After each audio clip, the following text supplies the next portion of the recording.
Yeah, so just to start it off, as Wisa was mentioning, Africa remains the most exciting region in terms of growth, albeit from a low base. But if you just take, for example, Sub-Saharan Africa, and you compare the compounded annual growth rate in terms of consumer spending up to 2040, there's where you see the opportunity in the country.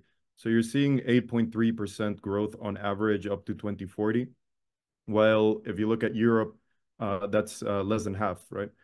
And if you look at these big four players, Kenya, Egypt, Nigeria, and South Africa, which we've named as Kensa, for simplicity, you're also seeing this 8% growth up to 2040. And go to the next slide, please.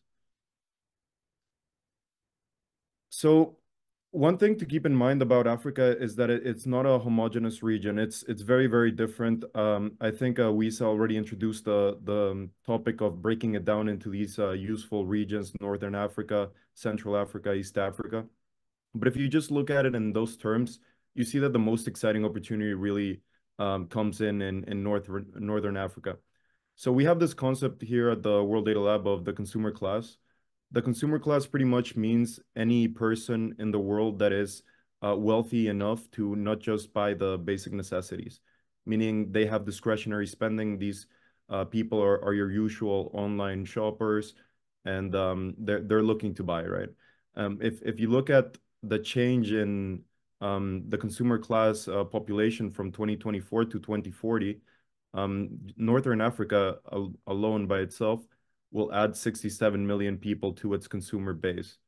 Now, if you look at Central Africa, up to 2040, there will only be an increase of 2.7 million people, and that's coming from a very, very low base of already 0.7.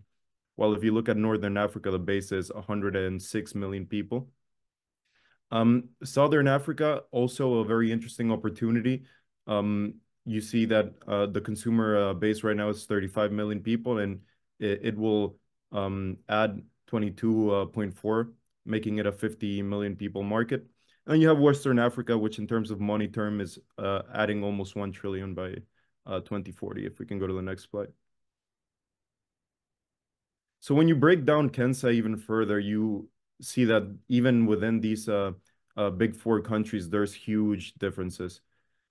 Just looking in terms of population terms, so here we're looking at the growth until 2034.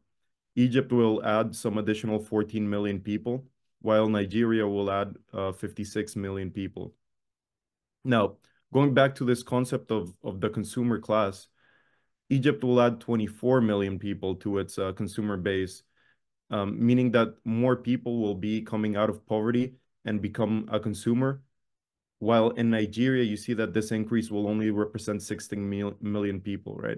So there will still be a very large increase in poverty in the country, but you will see a very healthy increase in the consumer base. Now, in terms of spending, the most interesting opportunity here is most likely to be in Kenya.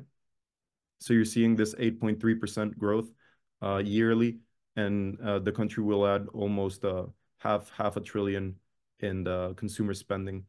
Now, if you look at in terms of where do these people live in the country, it's also very different.